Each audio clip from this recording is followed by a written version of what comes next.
এই প্রথম পোলাও বানানোর রিস্ক নিলাম, ট্রাই করলাম, চলো দেখি পারি কি না। সবাই চেষ্টা করলেই পারে সব কিছু, কিন্তু চেষ্টা করার জন্য টাইম থাকা দরকার। তো রেসিপিটা শেয়ার করছি। পরপর অনেকবার ভিডিও দেখেছি, ইউটিউবে দেখেছি, মাকে জিজ্ঞেস করেছি কীভাবে করতে হবে, কতটা জল দিতে হবে, মানে যেহেতু পোলাও ঘেটে গেলেও প্রবলেম, বেশ শক্ত হলেও চাল চাল থাকবে। তো পরপর করেছি।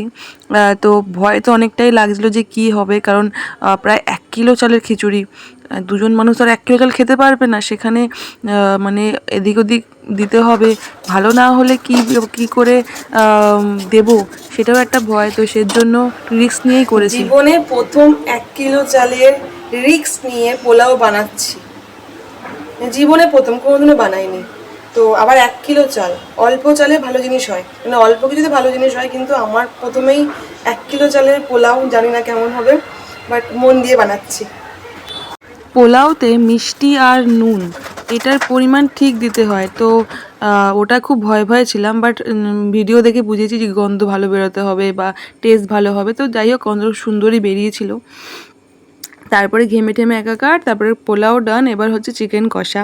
তো সেটাও মানে বানিয়েছি আগেও চিকেন কষা, কিন্তু ভালোই হয়েছে। এই হলো লাস্ট, এই হলো ফুল আইটেমটা, স্টার্টারও ছিল।